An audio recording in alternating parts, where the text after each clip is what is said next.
All right, unique Mecca audio, man. Y'all want to know about the drought? All right, everybody been talking about the drought, so I'm gonna break down the BMF season 2, episode 3 when they mentioned the drought, being that I mentioned it earlier in my shower posse story. All right, now drought. When BMF they mentioned it was a drought. Now the way they had the drought, they said it was October 31st, and they had the drought because it was a shipment siege. Now that happened a lot. Now I'm gonna tell you about that later. You want to know about that particular siege? Let me know. I think that was the one with George Bush and Noriega was going at it, back in the late 80s, I'm going to break that down. Now, a drought, like I said, they have a drought every year, twice a year. You know what I mean? A drought is AKA in the top level of the hustle game, that's considered as inventory. All right? That's when the cartel, they take all their drugs and stop sending it. They let everybody sell what they got to give them because they got so much drugs, they're giving it out on what you call consignment. Consignment is when they give it to you and you pay them later. Something like Nikes, Polo, Ralph Lauren, whatever. They'll sit there and they'll give you their merchandise, and then you sell it, and then you send it back, and da da da, send the money back. But now, when we got the drought in New York, right, then it hits the whole United States. They pulled the drugs up. They stopped selling drugs because they've been sending tons all year. So they want to stop, get all their money, know where they at, and start over anew. So when they do inventory, they take all the drugs off the street. All hell break loose. Your crackheads start robbing more because it's less things to do to get money because the drug dealers, that's like their recession. Unless you're at the top of the chain. Now, I mentioned to y'all that before this, and I never responded to because I saw in the comments, people were speaking in the comments and this and that, and they were saying that they don't understand what I meant when I said that I was selling my drugs for drugs. Now, pay attention, all right? Like I say, the game is to be sold, not told. Make sure you hit that like button and subscribe. If you're not subscribed, at least subscribe. Let's get these numbers up. Now, excuse me.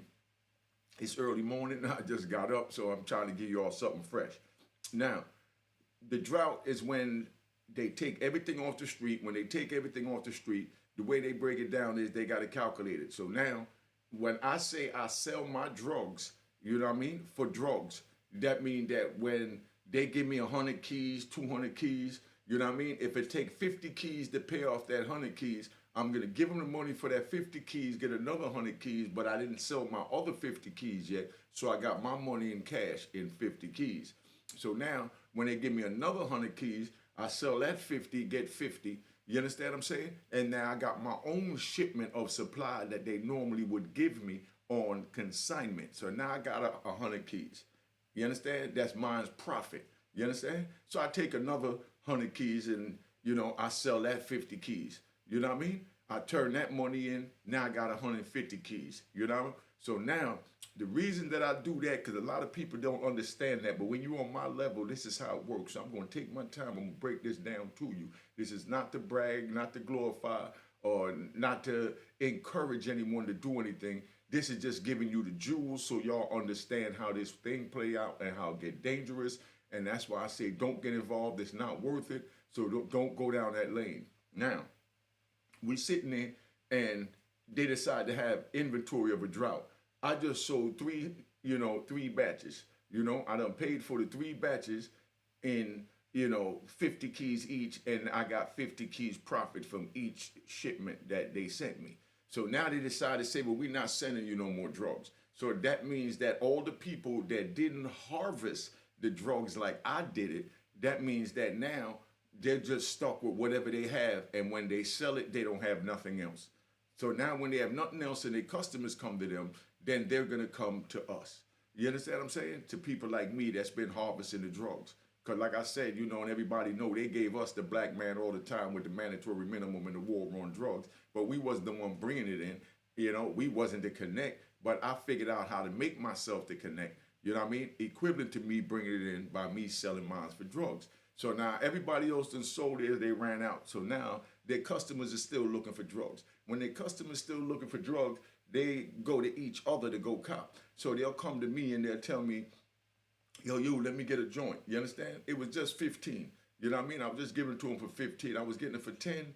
I was making 5 profit off of each one. Now they want a key, So now when they come to me for a key, I tell them, hold up, you know what I mean? I ain't inventory what I'm doing yet to see how long this might last, because you never know how long the drought is going to last, because you don't know how long it's going to take them to tally up, the drugs for your area before they wind up putting more drugs in it, because they want to make sure they get all their money from everything they've been sending for the year, which only makes sense.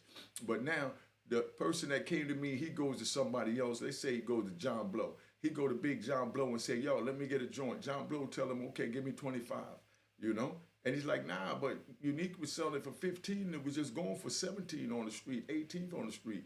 So you charging me $7,000 more. So now he's telling them, yeah, but right now there's no drugs. I don't know when there's going to be no more drugs, so I got to let this ration. So dude said, nah, I don't want that. He drive up the block and he checks somebody else. Now, he leaves, let's say, from 145th and he go up to 165th.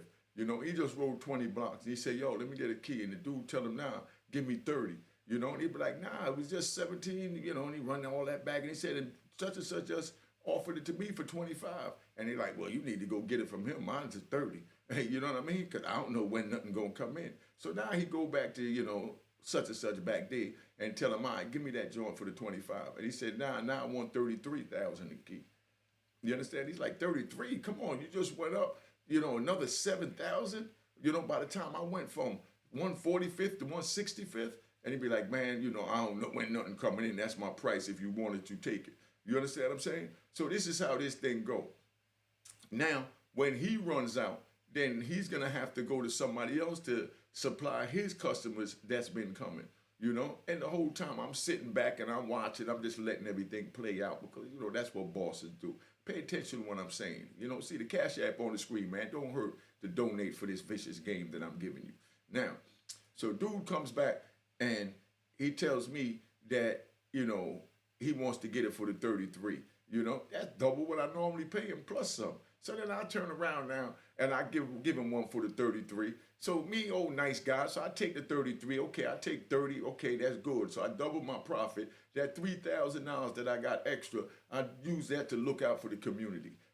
So now I go see the little local baseball people, that's running the Little League, or I go see my man Greg Matthews over there, that's running the Rucker Park, and I tell him, yo, here go $1,000 towards, getting equipment or, whatever you need for the scoreboard or whatever, and, look out for him that way. Go to the Little League and say, yo, here, go buy the kids some uniforms so they got the uniform. And I take that extra money and I always fiddle it back into the community. That's why here it is 30, 40 years later, and I still got the love that I got after I spent 26 years in federal prison. If that don't tell you what type of man I am, I don't know what will.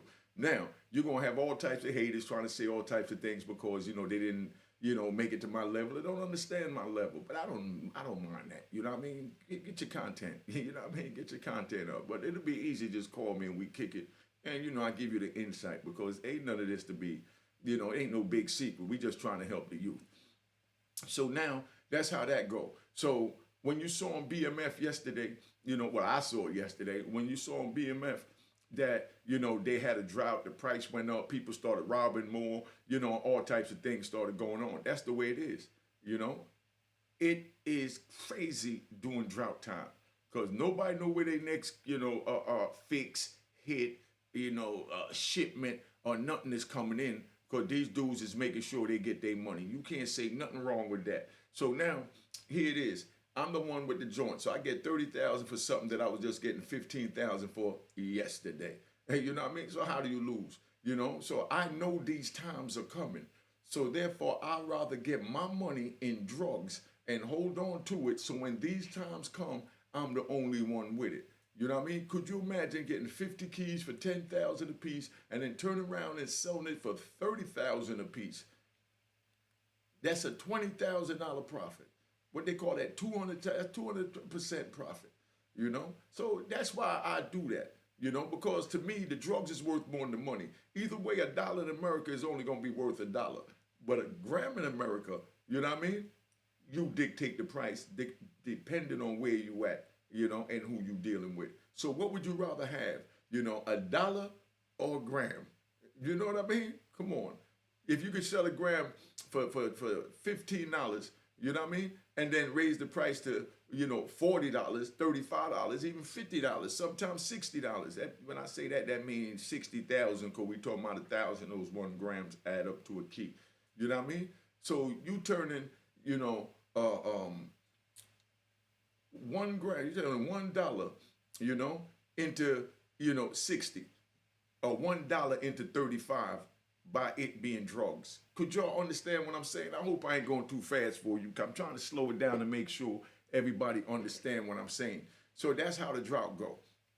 So now I remember, like, I used to pull up on 160th Street. I got me a van parked around the corner, might have about 20 joints in the van. I go around the corner, check my man. His father owned a little, was a super, so he had the basement. So we go in the basement, and when I go over there, I'm just on one block now. You know what I mean? We're on 163rd. We're on 163rd. We got one block. So when I rolled up on that block and there's no drugs, it's a drought, everybody's looking for theirs. I'll be like, all right, what's the last price they gave you? You know what I mean? So if they tell a man, they telling about they wanted 30, you know what I mean, for a joint. And I said, all right, well, everybody get your money together, give it to this one person. You understand what I'm saying? And I pick somebody, you know what I mean? Give it to Johnny Bug, give it to Johnny Boo. You know what I mean? Johnny Bug, I like that. Give it to Johnny Bug out. You know what I mean? So everybody take your money, give it to Johnny Bug out. I'm gonna deal with Johnny Bug out. When y'all get enough for 20 keys, y'all call me. You know what I mean? That's so I don't have to go up there selling 1 key at a time, 2 key, 3 key, you know what I mean? Break it down, half a key and all that. I don't do none of that. I just tell each block, get all your money together, you know what I mean? And you call me when you got enough for 20 keys. You understand? And I want my money separated so that, you know who gave you what for what key. So if a man gives you 75,000 for 3 keys, you know what I mean? I want you to write his name, his initials, something on the bag that you know who he is without putting his name in case the police stop me dropping the bag off. They don't know that I'm dealing with him, and I don't have to bring him in my situation because I'm always looking out for my comrades, because that's how the game go. It's not about telling on your comrade to get out of less time. It ain't about none of that. You in it, you in it. You get caught, you deal with it, period. So now the meaning of them writing who gave them what on the bag is, so when I take that back and I go tally that money up, if when I open a bag up, it's short 1,000, 2,000, 3,000, you understand? I know who shorted that money. Because, you tell him to give you 25,000 and you're going to take that and he bringing you enough for 20 keys. You already know what time it is, It's going to be mayhem and confusion. You ain't going to know what's going on, who, how much money and what when they bringing it, because you can't count it right there. So you have to have a system so you know who to go back to and tell them they owe you your money, you want your money, or I'm not messing with you no more. You know what I mean? Because your money was short. Because I've done that to a few people. The first time it's short, I go back at my little 2, 3 G's or whatever. Because they figure, why put 25 in there when they could put 22? You know what I mean? So they hold out 3, So now you figure out the 20 keys, I might deal with 10 customers. So if everybody took out a G, that's 10 grand that I'm losing. If everybody gave me 24,000 in the bag, for 25,000, now I just lost 10,000. And then you got some dudes that'll get greedy and take out 5 and only put 20 in the bag. You know what I mean? I had some take out all the money and just put counterfeit money in the bag. Never ripped up paper because they're not going to pay me like that. But they'll put counterfeit money in the bag. But by me having them label the bag, I know who's who and what's what. Y'all paying attention to this? So don't get involved in this because this get tricky. So now you got to go back to a man and tell this man, yo, your money was short. If it's a dude that is full of shit and that's the way he hustle, you know what I mean? Then, that's what it is. So I don't play these games, So now money's short. So I go back and I let him know, yo, you were short 15,000. Here's the list of the bags it came out of, So he knows he got to give me my 15. I'm not going to wait for him to go talk to them because that's irrelevant. Because if he tell me, all right, let me go talk to them, you know what I mean? Then I don't need him working for me. Bottom line is my word is gold. I'm king and that's it. You know what I mean? Give me my money or I'm going somewhere else and I'm going up in your ass because I want my money. You understand what I'm saying? Period. Now, so we sitting here and we got all this money floating around and we got all that. So now the dude that's marking the bag, You know what I mean? If I see that it's too much short in it, then I need to deal with somebody else on the block because he don't understand the way the mechanics of this thing go. All right? So y'all understand why I was selling my drugs, for drugs. All right? I just gave y'all the breakdown. And I took my time, to give it to you. I wore my glasses so you could look at my eyes and focus on what I'm saying. You see the buildings behind me? This is how New York looked at that time. You know what I mean? This is classic Harlem. So imagine a man having $25,000 to cop, and he's living and everybody around him is living in these conditions. Not everybody, it's never everybody, but majority of the people is living in these conditions that you see behind me. And dude's spending $50,000 and he's driving a big Mercedes Benz. Now, of course, that's going to bring the wolves out. So the wolves are going to come out and they're going to be like, whoa, how he driving a big Mercedes Benz and I'm sitting here, can't even get $1, to buy my kid a lollipop. These are the things that go through their mind. So now like, man, he don't deserve that. Let me go take that. So now they're going to pull up on you because they want that. Now, what are you going to do when they do that? Other than give it up. You know what I mean? If they catch you right. You know what I mean? But you got to be on your P's and Q's. Oh, yeah.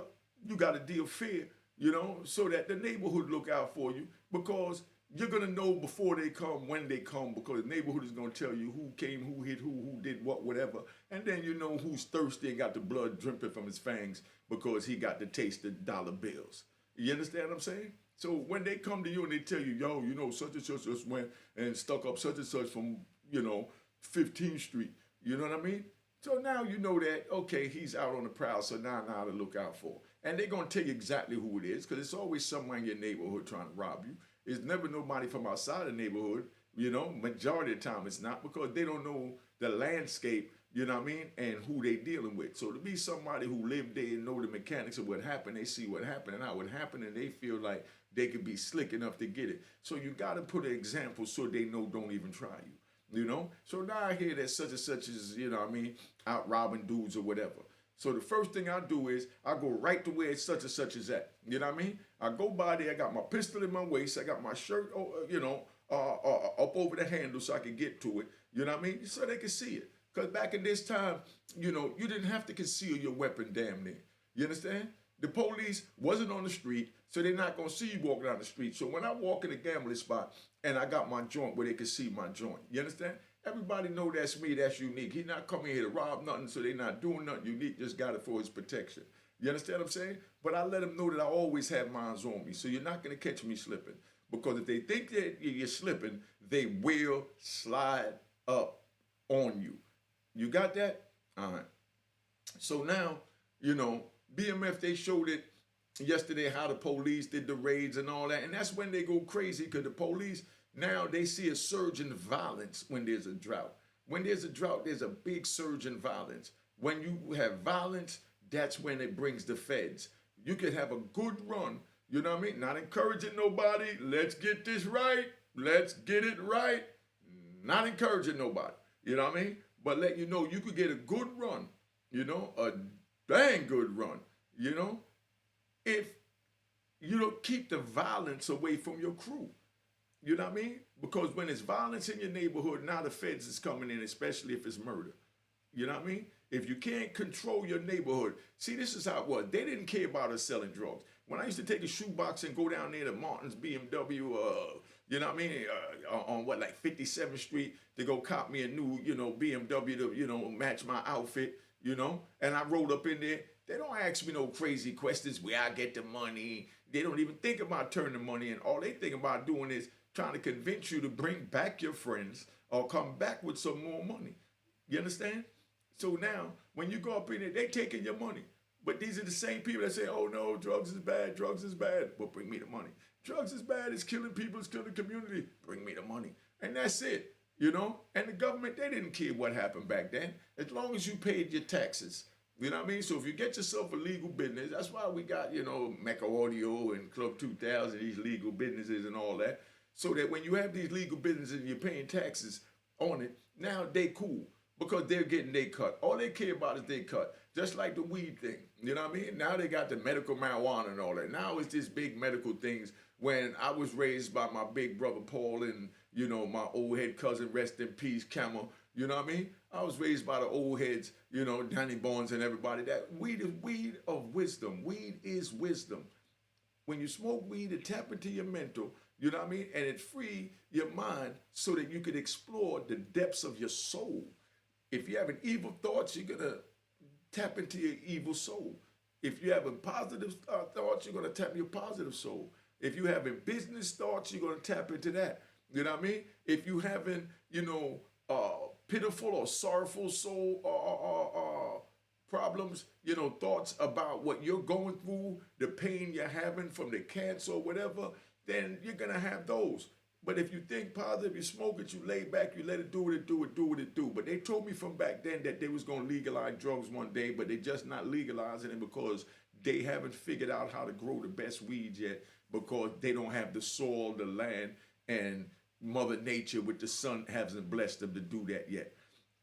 But once they figure out how to do that, then they're going to let y'all know that it's weed of wisdom, and they'll be able to put a tax on it so they can get their money. Now they got a tax on the drugs in 2023 where, you sell, off of every dollar that you sell, they get like 75 cents and you get 50 cents. So that means if you sell $100,000 worth of weed, you get let's say approximately 75,000, and the dispensary, will get maybe 25,000. But they gave you a license and you wanted $1 million, and you ain't got no whole bunch of competition because it's just coming in and it is what it is. So then therefore now, that's how they done work their way into being a part of, your hustle. Like pay attention. Don't get lost. Y'all rewind this and know that I'm giving y'all game from the top level. So you might not understand it. So don't just criticize in the comments, because I'm letting y'all know now, if there's any negativity or any bull crap in my comments, I have a no tolerance for bull crap comments, because I don't want to, distract my people that's really trying to learn how this go to prevent, from going down the road that I went. You know what I mean? To be sidetracked with these lame comments, so I just block you. So don't say nothing if you just see that you hidden from the channel, because I'm not going to go back and forth with you, because this is nothing to debate. I'm telling you facts. I was out there. I was in it. It is what it is. You don't want to hear it, you can hit that little YouTube button on your keyboard, your phone, or wherever you at, and go somewhere else and go play those other games. But don't come to Unique Mecca Audio with them games. All right? Now, so we sitting there, we doing our thing. So here they go. They come in now, and they, the price done went up. Like the joint that they talked about in the BMF movie, you know what I mean? If I'm not mistaken, that's probably the one when Escobar and not Escobar, Noriega, Noriega, and I'm gonna tell a whole nother joint. Y'all want to hear about this in detail? I give it to you. Like I said, I ran in this whole intricate circle back then, so I know the mechanics of what happened. But this is when George Bush was beefing with the president of Panama, General Manuel Noriega. You know what I mean? They wanted that Panama Canal. If you want to know about the history of the Panama Canal and how important that was to drugs into America, you know what I mean? Put in the comments. But don't forget, put that emoji up. I want to see the emoji at least. You ain't got to even write a comment. Just put an emoji up, your favorite emoji, whether it's the fist, the diamond, the fire. Put something up, and and put UMA with it. So I know that we listen. Put UMA and emoji. That's it. You know what I mean?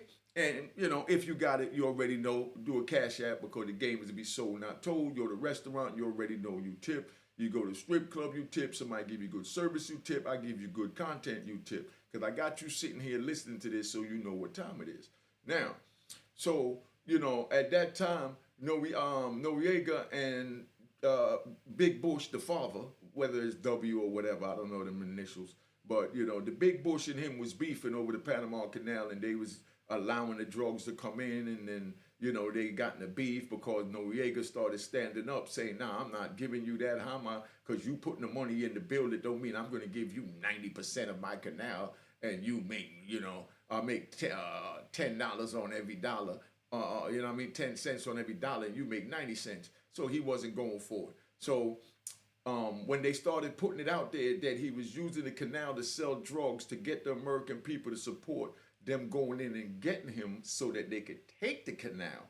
You know what I mean? They had the American people believing that he's solely sending the drugs through there, and they're trying to stop it when he had a green light, they had a green light, and everybody was working together. But when, negotiations went a little sideways and one party got a little greedy and the other, and they couldn't see it for what it is, then all the bull crap came in. You know what I mean? So you already know what it is. The bull crap came in and da da da. And so at one point, Noriega went hard now. Let's get it right. You know what I mean? I'm still giving y'all some of the story that I told y'all put in the comments, but I'm going to give you this, then I'm going to tap out. Noriega went hard. Noriega went so hard, right? And I was blessed. You know what I mean? Let me give a round of applause to Noriega. Let me give a round of applause. Let me give a round of applause. Round of applause. Calm down, calm down. I had to give him a round of applause. I'm going to tell you why. He was so pissed off about this fight with Bush that, true story, y'all look this up. He started sending over two keys, you know what I mean? Packaged in one, you know what I mean? So you spend, your $15,000 to buy a key from the connect, from the cartel that was getting it from him. You spend your money to buy it from him, you know what I mean? And let's say spend $15,000 to buy one, you get two for $15,000. You know what I mean? But what he did was, he was sending the ships and he would stamp, when he was getting the keys processed, he would stamp on the keys, Bush. B-U-S-H, Bush. Because at this time, the Coast Guards and all that was running around grabbing them up, you know what I mean, and trying to snatch stuff coming in. So now picture this. They open up the kilos all on national news and say, we just caught a shipment from Panama, from General Manuel Noriega, and they got the spotlight on, and they open up the thing, and they ready to show the American people this big bus, and when they open the keys up, you know what I mean, stamp right across that joint, stamp right across it, says Bush. You know what I mean? And that's the president who's going at him, telling about how he did this big bust. But that was Noriega's way of dropping a dime on Bush that you down with this pack to stop it. You know what I mean? To stop trying to tell the people that you ain't down because you mad that you can't clown me and get me to settle for what you want me to settle for. But I've been on here long enough. You want to hear the rest of that story, tap in, man. All right? So don't forget, hit the like button, subscribe button, Cash App on the screen. I don't care if it's $5 or whatever. Show some love. Y'all getting too much game. You ain't going nowhere else to get it like this. We're going to have haters. Don't pay attention to haters. We're going to keep riding and giving the haters our best smile. All right? So that's where we at. Tapping out.